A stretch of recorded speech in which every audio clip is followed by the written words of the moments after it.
Սուրբ Գեղարդ, քրիստոնեության գլխավոր սրբություններից մեկը։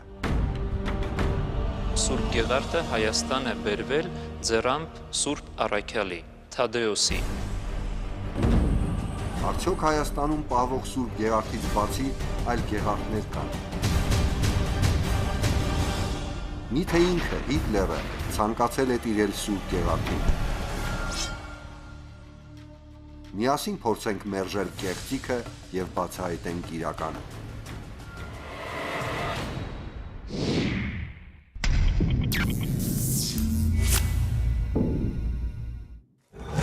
Ըստ Հովհաննես Առաքյալի, Քրիստոսի խաչելությունից հետո հռոմեացի մի զինվոր իր նիզակի սայրով խոցեց խաչեցյալի կողը, որպեսզի համոզվի, մեռած է նա, թե կենդանի։ Նրա կողը խոցվեց մինչև սիրտը, որտեղից արյուն և ջուր ցայտեց։ Նիզակը, որը եբրայերենով Գեղարդ էր կոչվում, դարձավ քրիստոնյա աշխարհի ամենակարևոր մասունքներից մեկը։ Սուրբ Գեղարդը, նիզակը, որ փրկչին խոցելուց հետո սպանության գործիքից վերածվեց սրբության, անցնելով դարերի արահետներով այսօր պահվում է Մայրաթոր Սուրբ Էջմիածնում։ Ուղևորվենք պատմության էջերով ու տեսնենք, թե երբ և ում կողմից այն բերվեց Հայաստան։ Պատմահայր Խորենացին վկայում է, որ առաջին դարում Եդեսիայի Աբգար թագավորը տառապում էր անբուժելի հիվանդությամբ։ Նա նամակով դիմում է Քրիստոսին իրեն բուժելու խնդրանքով։ Նամակում նա գրում է. «Լսեցի, թե հրեաները քեզնից դժգոհում են և ուզում են քեզ չարչարել, բայց ես մի փոքր ու գեղեցիկ քաղաք ունեմ, որ երկուսիս էլ բավական է»։ Արքան արժանանում է Փրկչի պատասխանին, որտեղ ասվում էր, որ նա կուղարկի իր աշակերտներից մեկին։ Այդ աշակերտը Թադեոս Առաքյալն էր, որ Քրիստոսի համբարձումից հետո գալիս է Եդեսիա, իր հետ բերելով նաև Սուրբ Գեղարդը։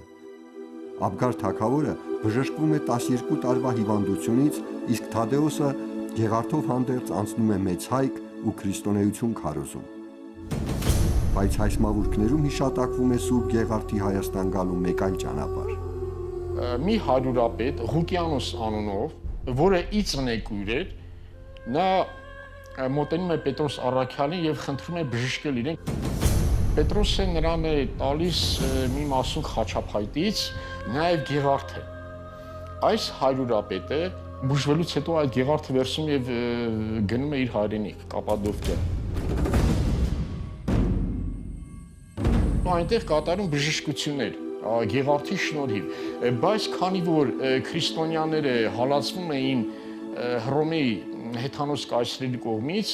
իմանալով նրա գործունեության մասին, նրան նույնպես գլխատում են։ Հետագայում Գեղարդը պահվում է փոքր հայքի Կամրջաձոր վանքում, իսկ սելջուկների արշավանքների ժամանակ այն խաչափայտի մի մասունքի հետ կավի մի պուտուկի մեջ պահվում է հողի տակ։ 177 տարի անց միայն այդ վանքի տարածքում բնակվող այլազգի մի կին 3 անգամ երազ տեսնելուց հետո իր դստեր հետ գտնում է մասունքները։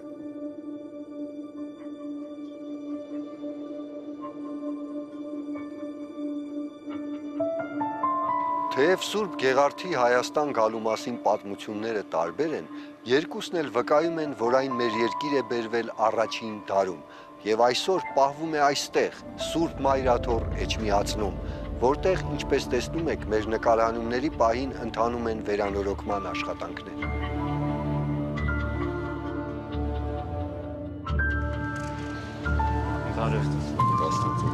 Աստված պահապան։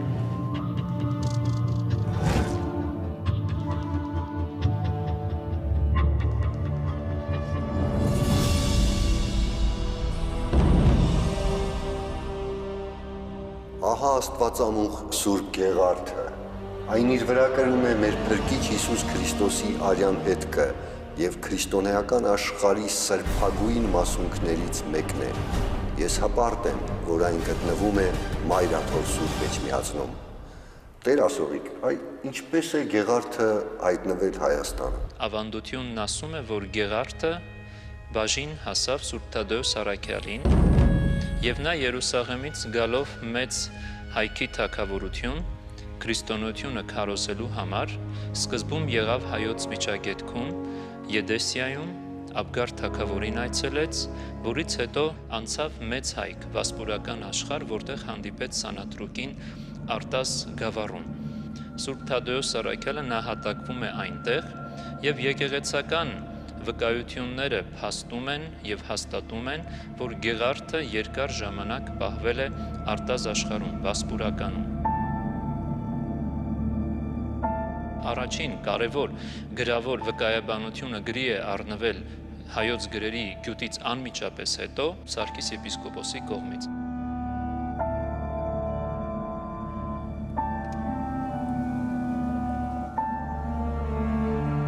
Տեր ասողիկ, այստեղ արձանագրություններ կան, հետաքրքիր է ովքեր են հեղինակները եւ ինչ է ասվում։ Արծաթիա այս մասունքա պահարանի վրա, այո, կա երկու արձանագրություն։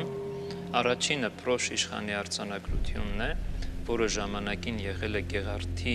առաջին պահարանի վրա, երկրորդը Դավիթ վարդապետի արձանագրությունն է, որը կատարվել է 1687 թվականին, երբ նորոգվել է Գեղարդի պահարանը։ Այս արձանագրությունները նույնպես պատմական վկայություններ են, հիշատակարաններ են, կապված Սուրբ Գեղարդի իսկության հետ եւ նաեւ այն փաստի հետ, որ արդեն 1268 թվականին Գեղարդը պահվում էր հայրիվանքում։ Սուրբ Գեղարդի մասին մյուս պատմությունները կապում են 13-րդ դարի եւ Գեղարդավանքի հետ, ուր ես կուղևորվեմ։ Սուրբ Գեղարդավանք գտնվում է Կոտայքի մարզում։ Հիմնադրվել է 4-րդ դարում եւ կոչվել Այրիվանք։ 13-րդ դարից սկսած ի պատիվ Սուրբ Գեղարդի կոչվել է Գեղարդավանք։ Հեռավորությունը Երևանից 37 կիլոմետր։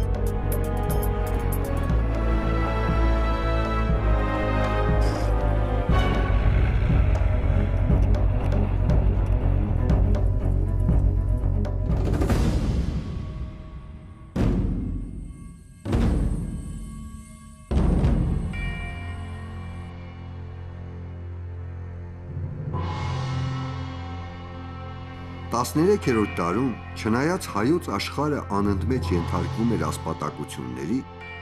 հայ իշխաններին հաջողվեց զերծ պահել քրիստոնեությունը եւ հայոց եկեղեցին մոնղոլների ավերածություններից։ Ավելին, հենց այդ ժամանակ ստեղծվեցին հայ եկեղեցաշինության գոհարներ հանդիսացող եկեղեցական համալիրներ։ Հենց այդ ժամանակ էլ Այրիվանքում կառուցվեցին գլխավոր եկեղեցին եւ գավիթը, ժայռափոր եկեղեցիները, Ժամատուն տամբարանը եւ այլն։ Մասամբ ժայռափոր այս եկեղեցին հայոց ամենահռչակավոր տաճարներից է, որը ըստ ավանդության հիմնադրել է Գրիգոր Լուսավորիչը։ Երկհարկանի այս համալիրը Հայաստանի ամենախոշոր ժայռափոր կառույցն է։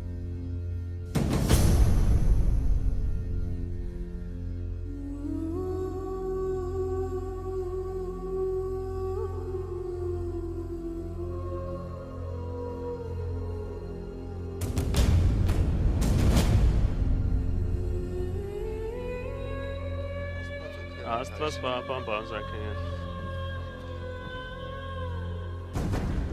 13-րդ դարում այս շրջանի համար ծաղկու շրջան էր, որովհետև Զաքարյան եւ Պրոշյան իշխանները կառուցեցին այս վանքը, այս համալիրը եւ այդ 13-րդ դարից սկսել արդեն Սուրբ Գեղարդը պահվեց վանքում եւ վանքը վերանվանվեց Գեղարդավանք։ Պրոշ իշխանը 1252 թվականին գնեց Զաքարյաններից Այրիվանքը եւ պրոշաները նպատակ ունեին ծավալել եկեղեցաշինությունը եւ հասնել այն որոշակի մագարտակի։ Սուրբ Գեղարդը պահվեց այստեղ այս վանքում եւ 18-րդ դարում արդեն որպեսզի պաշտպանվի Սուրբ Գեղարդը թշնամիներից տեղափոխվեց մասունքը Էջմիածին, Մայրաթոր եւ այնտեղ պահեցին։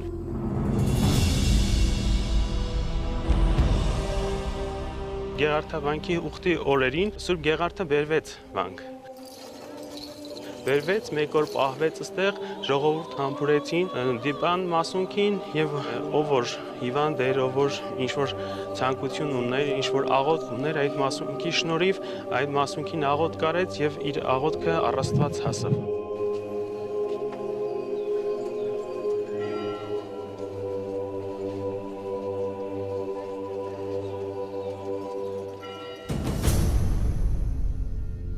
Ըստ ավանդության, այրիվանքը հիմնվել է 4-րդ դարի սկզբին Հայաստանում քրիստոնեությունը պետական կրոն հռչակելու առաջին տարիներին։ Այս ժայռերում մինչև օրս պահպանվել են բազում քարայրներ, որոնք եղել են մենակյացների խցեր։ Այստեղ ճգնել է Գրիգոր Լուսավորիչը, երբ որ արդեն կաթողիկոսական աթոռը հանձնել էր իր որդուն, այդպես ասում են, որ ինքը եկել եւ այստեղ ապրել է, սա իր ճգնարանն է, այստեղ է ապրել։ Հիմա բարձրանանք, նայենք։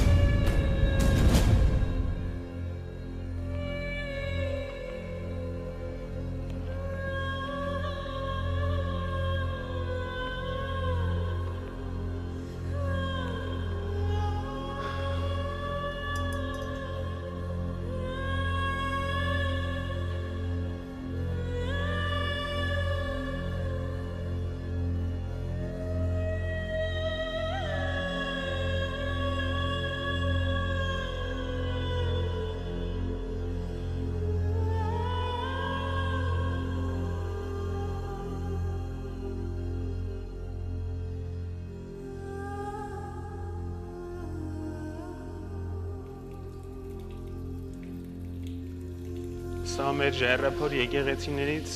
մեկն է, որ կոչվում է Սուրբ Ավազանի եկեղեցի եւ նվիրված է այս ավազանին, այս աղբյուրին, ինչու Ավազանի եկեղեցի, որովհետեւ երբ որ կառուցվեց այս եկեղեցին, պատից սկսեց հոսել այս աղբյուրը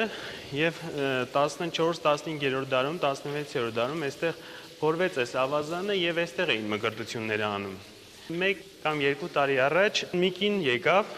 խնդրեց հայ Սուրբ մեկ հատ աղոթք օրհնենք այս ջուրը, օրհնեցինք, ասես որ մահամերձ հարազատ ունի։ 1 շաբաթ անց հետ վերադարձավ, հայ Սուրբ ասեց մեր հիվանդը շատ լավ է, արդեն առողջացել է եւ բժիշկները էլի են ջուր ուզում։ Եվ միայն ջրի հետ կապված չի այս հրաշքայի Գեղարքավանքի, այստեղ ամեն քարը, ամեն մի փոքր մասը հրաշագործ է։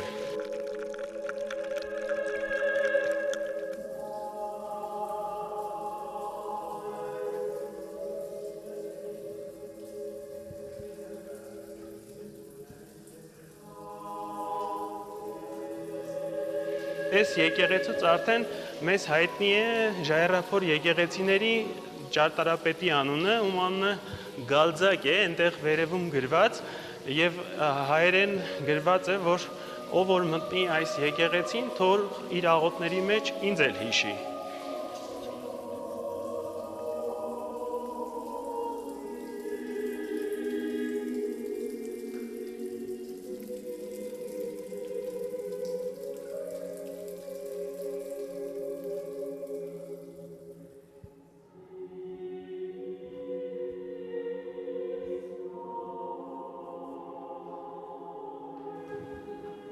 Գալձակը վիմափոր տաճարները սկսել է փորել վերևից, այն երթիկից եւ իջել հասել է այս գետնին եւ պատկերացրեք որքան քարեր են անել վեր, նույնիսկ մի առասպել կա, ըստ որի նրա քույրը երկար հյուսքերի միջոցով այդ հյուսքերը օգտագործելով որպես ճոպան վեր է հանել, օգնել է որ այդ քարերը վեր հանեն։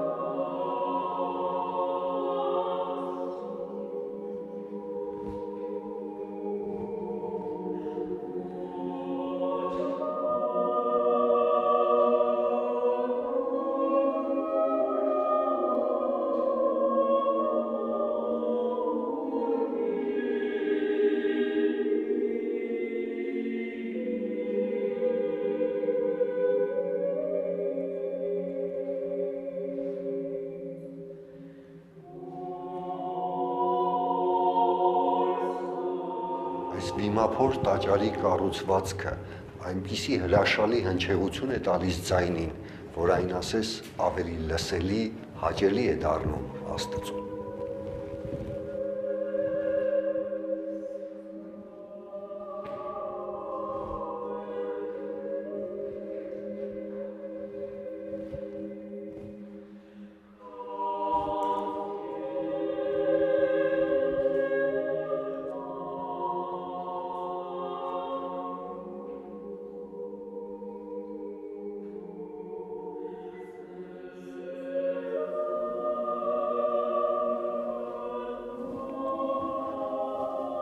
Զաքարյաններից գնելով այրիվանքի համալիրը,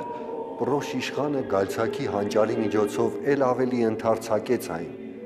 Այս վանքը դարձավ Պրոշյանների դամբարանը, նաև յուրօրինակ մի թանգարան, ուր պահվում էին Փրկչի արյունով ներկված Սուրբ Գեղարդը, նաև այլ սրբազան մասունքներ։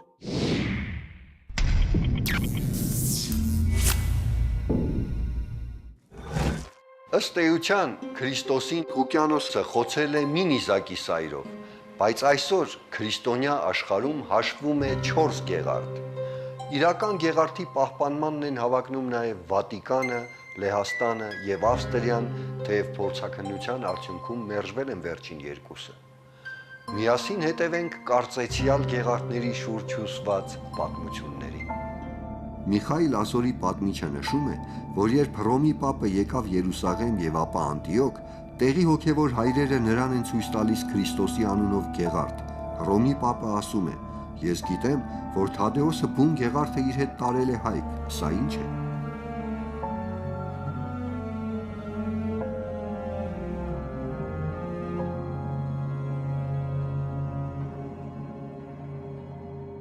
Հաստորեն այդ գեղարդը կրկնօրինակ է եւ դրանում անգամ Հռոմի Պապն էր համոզված, բայց հետաքրքիր է, ինչ պատմություն կա այդ կրկնօրինակ գեղարդի ետևում։ Աթանաս Ալեքսանդրացին պատմում է, որ Տիվրոսի ու Սիդոնի սահմաններում հրեաները մի դատարկ տուն են գտնում, որտեղ նախկինում քրիստոնյաներ էին բնակվել։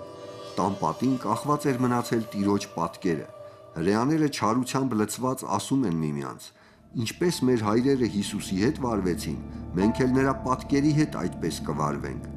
Հրեաները խոցում են նրա կողը, հանկարծ ի զարմանս ու ի սարսափ նրանց այնտեղից արյուն եւ ջուր է դուրս գալիս, որը ունենում է բժշկող հատկություն։ Այդ գեղարդը տարվեց Անտիոք եւ հանձնվեց Սուրբ Պետրոս առաքյալի տաճարին։ 11-րդ դարում խաչակիրներ այն հանեցին իրենց զորքի առաջ եւ հաղթանակ տարան արաբների նկատմամբ։ Հետո խաչակիր մի կոմս այն հանձնեց Բյուզանդիայի կայսրին։ 1453 թվականին, երբ թուրքերը գրավեցին Կոստանդնուպոլիսը, այդ ժամանակ արդեն գիտեք, որ բյուզանդական կայսրությունը ըստ էության կործանվեց եւ հենց այդ կայսրության փլատակների վրա էր, որ ձևավորվեց Օսմանյան կայսրությունը։ Աննման իրադրության պայմաններում հատկապես նրանք իրենց ձեռքը գցեցին նաև Բյուզանդիայում գտնվող գեղարդը։ Եվ 1480 թվականին Հռոմի հետ հարաբերությունները կարգավորելու նպատակով այդ գեղարդը նրանք նվիրեցին Հռոմին։ Ինչ վերաբերվում է մյուս գեղարդներին, ապա ավստրիական գեղարդը 2003 թվականին փորձաքննության արդյունքում թվագրվեց միջնադարով, իսկ լեհական գեղարդի իսկությունն ինքնըստինքյան հերքվեց, քանզի այն ավստրիականի կրկնօրինակն է, բայց պատմության ընթացքում այս գեղարդների շուրջ էլ կան հետաքրքիր պատմություններ։ Հավատալով, որ գեղարդն իրեն հաղթանակ կբերի, երիտասարդ Հիտլերը օրվա մեծ մասն անց էր կացնում Վիեննայի թանգարանի այն սրահում, որտեղ ցուցադրվում էր գեղարդներից մեկը, որն ըստ ավանդույթի հաղթանակ էր պարգևել Կարլոս Մեծին։ Սակայն անգամ կարծեցյալ գեղարդը չծառայեց չարին ու ջախջախիչ պարտության հասցրեց Ադոլֆ Հիտլերին։ Էջմիածնում գտնվող մեր Սուրբ Գեղարդի մասին պատմությունները սկսվում են Թադեոս առաքյալից եւ հասնում մինչեւ մեր օրերը, այն դեպքում, երբ մնացյալ գեղարդները կամ արդեն իսկ հերքված են, կամ հիշատակվում են միջնադարից միայն։ Այժմ անդրադառնանք մեր Սուրբ Գեղարդի մասին առասպելներին ու իրական հրաշագործություններին։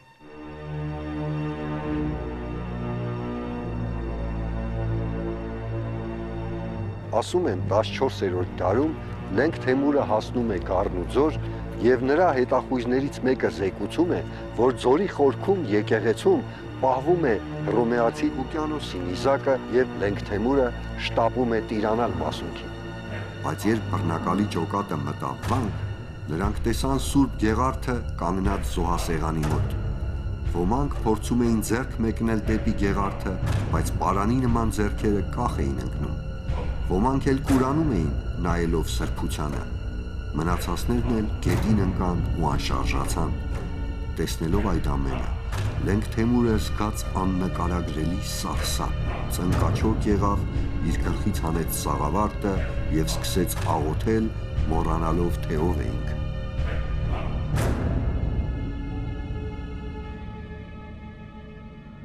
Հայոց եկեղեցու համար որևէ սրբության, որևէ նվիրական առարկայի իսկության հիմնավոր փաստիչը այն հրաշագործություններն են, որոնք կապվում են տվյալ առարկայի հետ։ Եվ Սուրբ Գեղարդի հետ կապված հրաշագործությունների մասին կան բազմաթիվ վկայություններ։ Ցավոք սրտի 19-րդ դարի ասպատակությունների ժամանակ կորսվել է նաև Գեղարդի պատմությունն ամփոփող ձեռագիր Մատյանը, որտեղ արձանագրված են եղել նաև Գեղարդի հետ կապված հրաշագործությունները։ Ընդամենը օրեր առաջ մենք վկայություն ունեցանք այն մասին, որ մի անձ, որ ունեցել է քաղցկեղով հիվանդություն, մոտենալով Գեղարդին եւ իր աղոթքը մատուցելով Սուրբ Գեղարդին, եկել եւ լուռ կերպով վկայություն է բերել, որ բժշկվել է։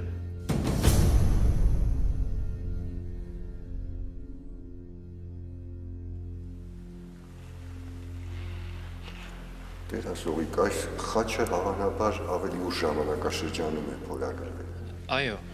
ավելի ուշ ժամանակաշրջանում այն փորագրվեց, բայց թե կոնկրետ երբ դա դժվարանում ենք ասել, որովհետև գրավոր վկայություններ այդ մասին, պատմական հիշատակներ այդ մասին չունենք։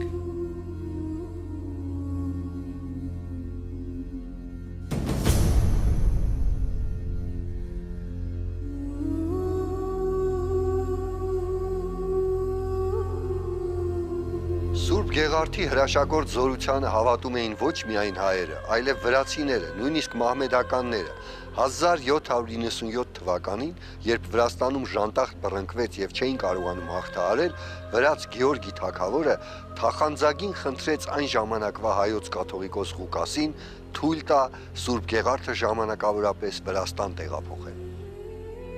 Կաթողիկոսը երկար մտորելուց հետո թույլ է տալիս, որ հարևան ազգին վրա ասած ժանտախտից փրկելու համար Աստվածամուխ Սուրբ Գեղարդը երկու հայ վարդապետի ուղեկցությամբ տանեն Վրաստան։ Եվ իսկապես, երբ Սուրբ Գեղարդը թափորով ու աղոթքով պտտեցնում են Վրաստանում, շուտով այդ երկրում դադարում է ժանտախտի համաճարակը։ Համոզվելով, որ Սուրբ Գեղարդը հրաշագործ ուժ զորություն ունի, վրաց Գեորգի թագավորը նենգաբար այն որոշում է չվերադարձնել Էջմիածին, սակայն 1800 թվականին Թիֆլիսում ծառայող եպիսկոպոս Հովանեսը գիշերով գաղտագողի գողանում է Գեղարդը եւ վերադարձնում Մայրաթոր Սուրբ Էջմիածին։ Իր այդ արարքի համար նա արժանացավ Գեղարդակիր եպիսկոպոս Հովանես պատվանունին։ Հետագայում 1805-ից 1815 թվականներին նույն նպատակով Գեղարդը մի քանի անգամ տարվեց Վրաստան։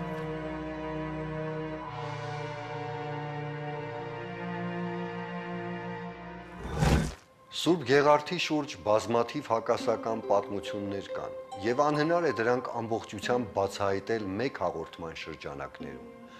Մենք չենք հավակնում պատասխանել դարեր շարունակ առեղծվածիկ հողով ծածկված հարցերին։ Այնուամենայնիվ, բոլոր գեղարդներից միայն մերն է,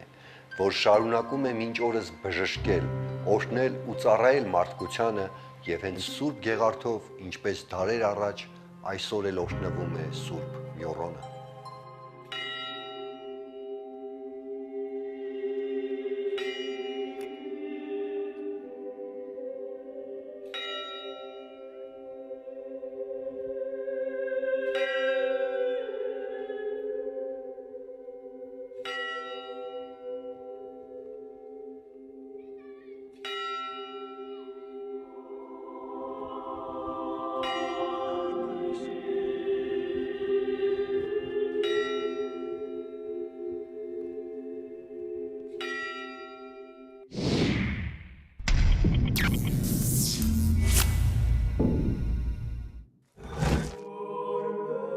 Ինչու են մեր պատմիչները հայոց այբուբենը վերագրում աստվածային ձեռքին եւ շնորհին։